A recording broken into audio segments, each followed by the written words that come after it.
Good evening, one and all. With great joy and immense exaltation, I extend my warm welcome to all dignitaries, guests, and delegates present here for the webinar series organized by DIKSHA e-learning in association with Ayurveda College, Coimbatore. There is no deity superior to the Guru, no gain better than the Guru's grace, no state higher than meditation on the Guru. With this, I salute all the Gurus and enter into today's session. Before starting the session, I would like to go through few of the basic instructions to be followed throughout the session. For uninterrupted class session, use laptop with high-speed internet connection.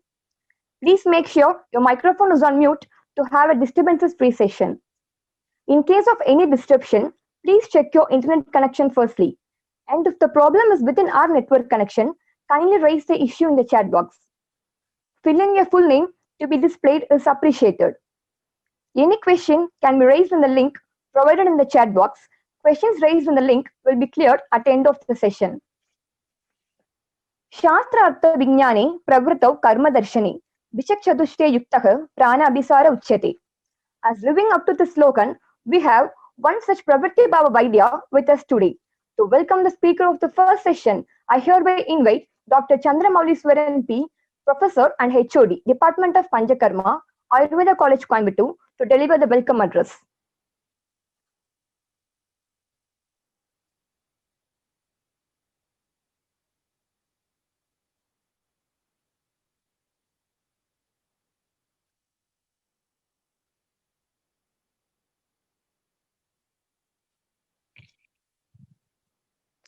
I invite Dr. Chandramauleswaran sir to welcome address.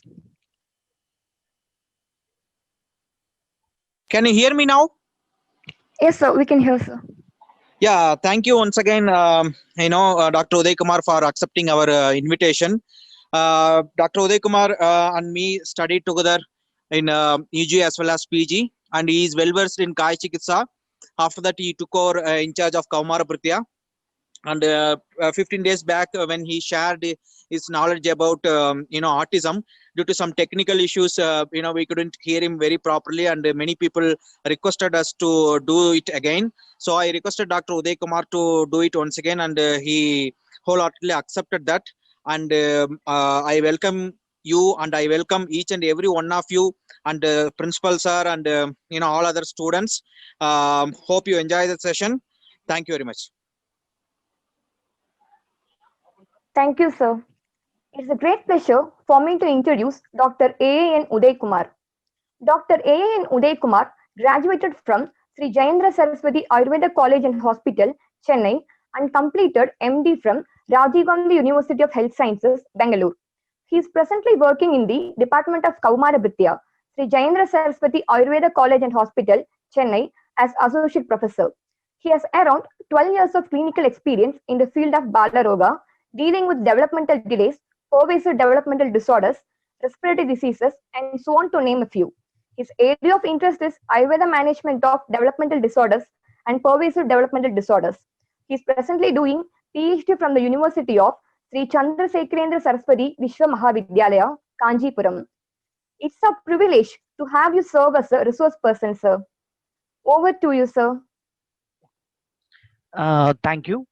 Thank you, the DIKSHA and Ayurveda College of Coimbatore for providing me a wonderful platform in sharing my in small experiences what I've learned. It gives immense pleasure whenever we share whatever we knew. Sorry, Uday, sorry to disturb. Shajilanna, namaskaram. Shajilanna evada undu. Nice to see you, Shajilanna. I welcome you.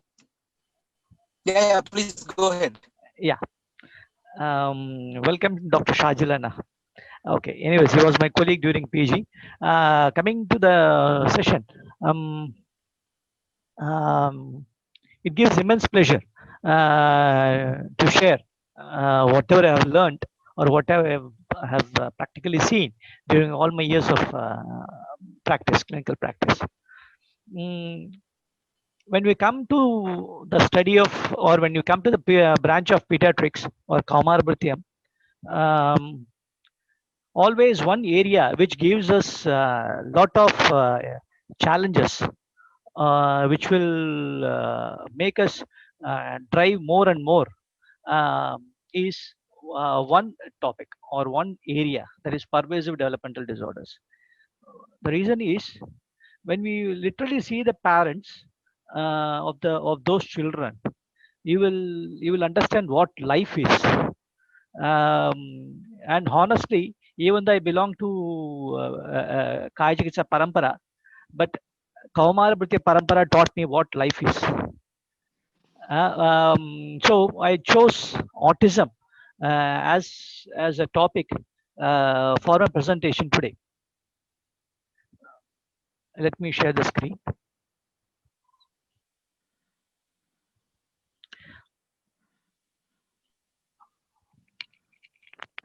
Hope slides are visible. Yes, it's visible, sir. Yeah, thank you. Uh, at the end of this presentation, you will understand what is autism and what is autistic spectrum of disorders. You will know, you'll be confident in diagnosis of autism, and that is early diagnosis of autism. Early diagnosis of autism is one major important criteria in in, uh, in in in knowing about the prognosis or in determining the prognosis. And you should, as a doctor, you should be confident in handling children of autism. And the last aim of this presentation is, you should have a better management in treating an autistic child. Okay.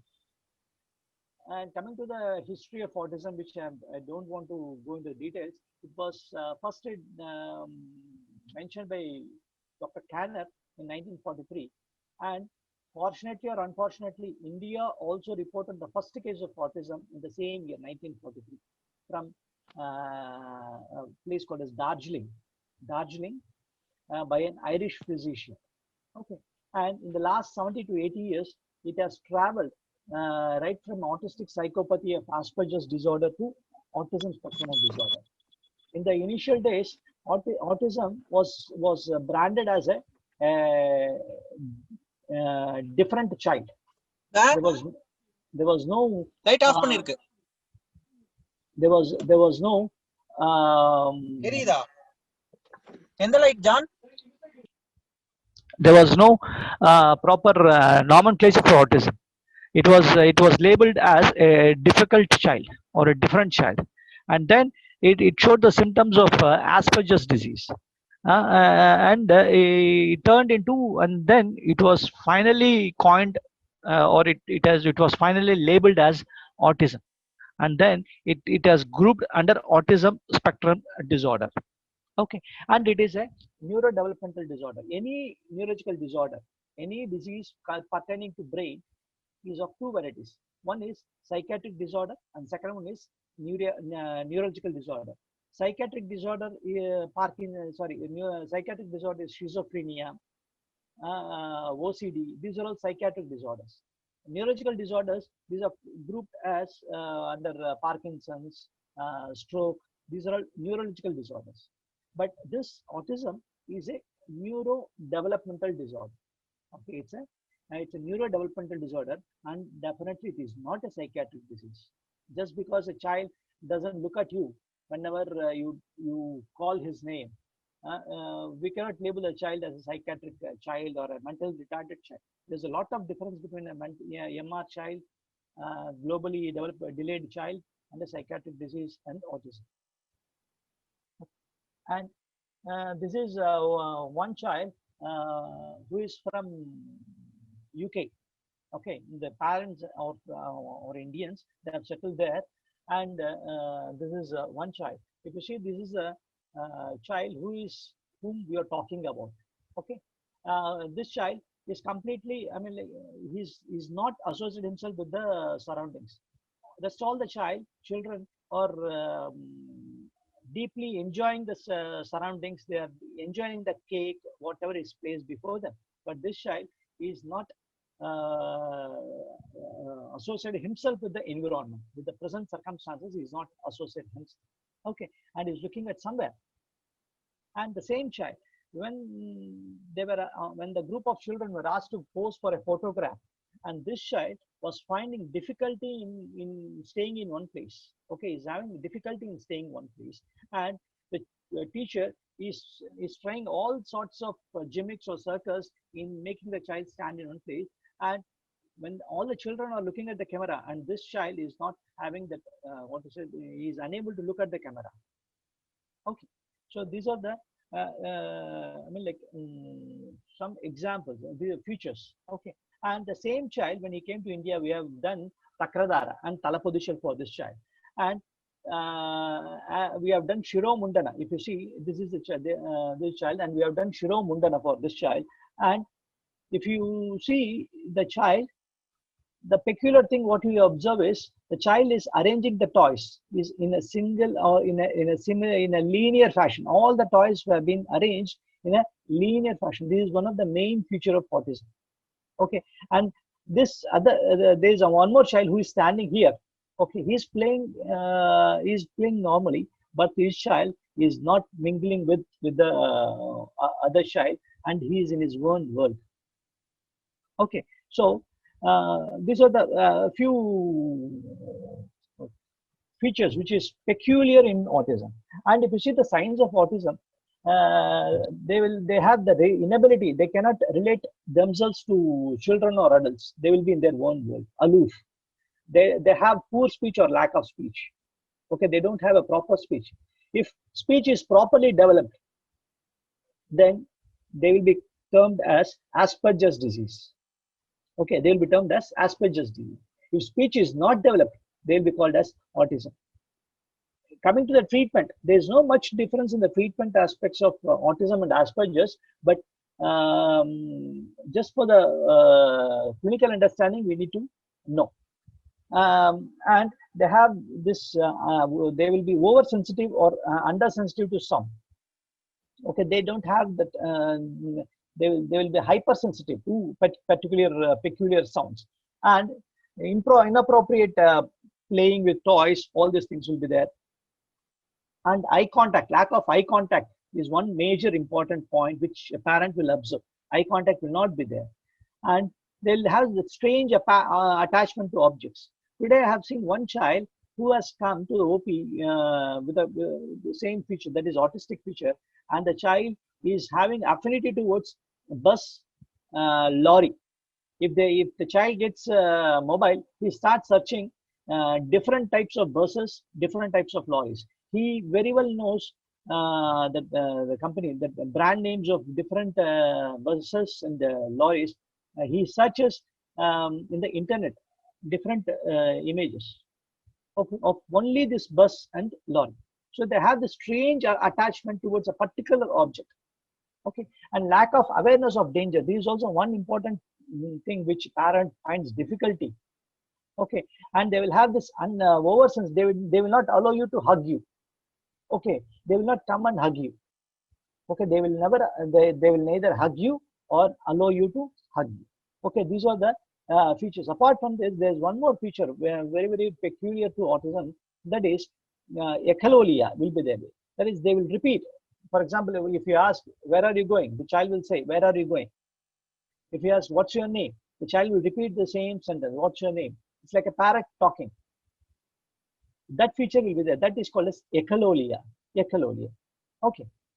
And coming to the understanding of how to understand autism, or on what parameters will classify or name autism. That is called as DSM-4 criteria. Right now, presently, we are following DSM-5 criteria, but DSM-5 criteria for understanding purpose, it is a bit difficult. So I have incorporated DSM-4 criteria for this webinar. And there is no much difference in the DSM-4 and 5, except for the higher use of vocabulary in DSM-5 criteria, that's all. Okay, so there are 12 points in this DSM-4 criteria, and these 12 are divided into 3. That is social interaction, communication, behavior, interest, and activities. These three, under 3 headings, these 3 are divided, and a child should have 6 points out of 12. Okay, each social interaction there will be 4, communication there will be 4, behavior, interests, and activities there are 4. Out of this 12, that is 4, 4, 4, 12, the child should have 6 points, and the 6 points should be there for a minimum period of 3 months to 6 months, both in school and also at home. Okay, if the child exhibits only this behavioral abnormalities only in school, we cannot call it as autism. If the child exhibits this behavior only at home, we cannot call this as autism. Then the problem might be either at home or in the school. Attention seeking might be there. Okay, so the child should exhibit these abnormalities both in school and also at home continuously for a period of 3 months to 6 months. Okay, and social interactions, there will not be non-verbal behaviors will be there. Non-verbal understanding of non-verbal behaviors won't be there. That is, they will not understand eye gaze, body posture, and the peer relationship. That is also one point. And all these things, I don't want to stress much. Okay, lack of spontaneous seeking to share enjoyment, interest, or achievement, and lack of social or emotional reciprocity. If you smile at the child doesn't smile. That reciprocity, emotional reciprocity will not be there. And coming to the communication, next subheading, that is, the child will have delay or total lack of spoken language. If spoken language is present, that is a case of Asperger's syndrome. If lack of spoken language, that is a case of autistic children, autism. Okay, inability to initiate or sustain a conversation with others. The child will have difficulty in conversation or initiate a conversation. Stereotypic or repetitive use of language. This is what I said, echolalia. The child will repeat whatever you say, like a parrot, echolalia. And social imitative play will not be there for that particular child. Okay, and the child will be preoccupied. The child will be inflexible, and the child will have different motor mannerisms. Okay, and persistent preoccupation with parts of objects. These are the different criteria by which we can label a child as autism. And whenever you call as a spectrum is an umbrella of diseases, which is a group of diseases. So what are all the diseases which can be associated or which is clubbed or which is seen along with autism? Okay, which can be grouped under autism. That is, one is autism, second one is Asperger's disease, and third one is Rett's disorder, fourth one is childhood disintegrative disorder, and the fifth one is pervasive developmental disorder, not otherwise specified. Okay, among this, we'll be seeing most of the cases will be coming under autism. Very few comes under childhood disintegrative and Asperger's. And the Rett's disorder is a very, very rare condition. I have seen only 2 cases of Rett's disorder, and the success rate of treatment or success rate of management in Rett's is very, very minimal. It's a genetic disorder. It's a chromosomal abnormality seen only in female children. The child will absolutely look normal, but when the child brings the hand towards the midline of the body, towards the chest, when the child flexes the elbow and brings the hand towards the chest, the child starts shaking the wrist. Okay, that is called as hand writhing will be there. Hand writhing, W-R-A-T-H-I-N-G. Hand writhing will be there. Okay, but the child will be normal whenever the child extends his elbow or her elbow. Okay, the child doesn't look abnormal at all, but the child will start behaving abnormally whenever the child brings the hand towards the midline of the body. So this condition is Rett's disease or Rett's disorder, where the treatment is only tying some wristband or palm band to the child hand, so that the child will have difficulty in bringing the hand towards the midline. Okay, it's a X-linked disorder seen only in female children. I've seen only 2 cases, but I could not find any improvement in the management. And coming to the assessment of autism, see, whenever you're treating, or whenever you're attempting to treat any case, you should have some parameters before and after. What is complaints before, and what are all the benefits the patient has achieved? I mean, we have achieved in terms of relief. So assessment of autism was done on these 2 parameters, that is MCHAT and Childhood Autism Rating Scale. These 2 is available online. You can just download. I am not going to the details of it. Okay. This MCHAT questionnaire and Childhood Autism Rating Scale. And coming to red flag signs, that is, see, when a child is developing, okay, when the child is developing, then automatically we'll always keep on observing what is the behavior of the child, how the child is behaving.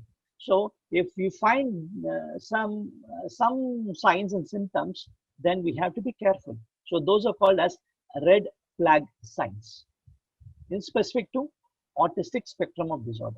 That is, if the child doesn't smile by 6th month of age, that is an abnormality. No back and forth sharing of sounds. Suppose if you're producing some sound, and the child will start usually mimic that sound. Okay, and if you smile, the child will start smiling. Okay, the facial expression, back and forth sharing of sound, smiles, or other facial expressions by 9th month, that is also an abnormal feature. No babbling. Okay, no babbling. Babbling is nothing but abnormal, like that is called as babbling. Okay, no babbling by 12th month.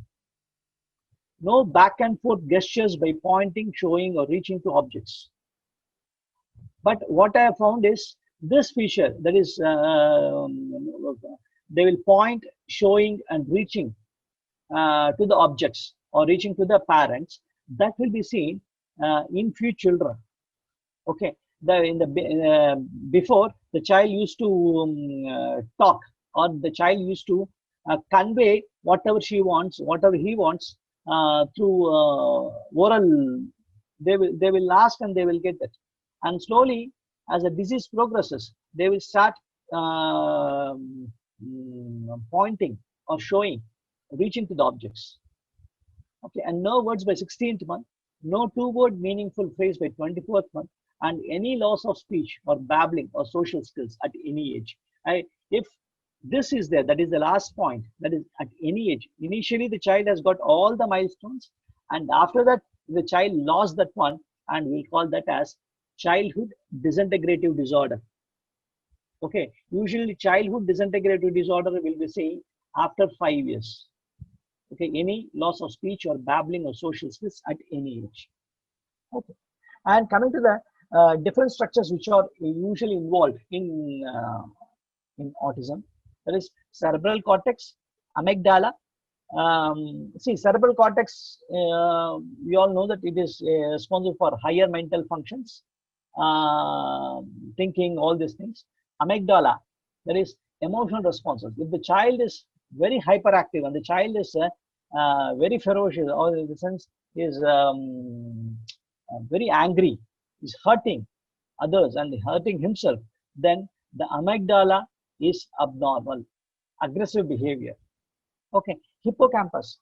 If the child unable to remember any recent things, hippocampus is not functioning properly. In that conditions, you need to give Smriti Sagar Rasam. I will be discussing about all the medicines in the later stages, later slides. So basal ganglia. So in basal ganglia, automatic movements. Okay, the child will, some children, they will hyperactive. They will keep on moving here and there, and they keep doing abnormal movements. Okay, abnormal movements. All these basal ganglia. Corpus callosum. These, see, 2 cerebral hemispheres are there. Okay, right and left. These 2 are connected by corpus callosum.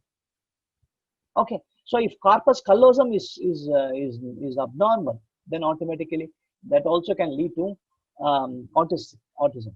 I've seen around 2 to 3 cases of children who are not autistic, but having global developmental delay with a complete agenesis of corpus callosum. Corpus callosum has not at all developed or formed. Agenesis of corpus callosum.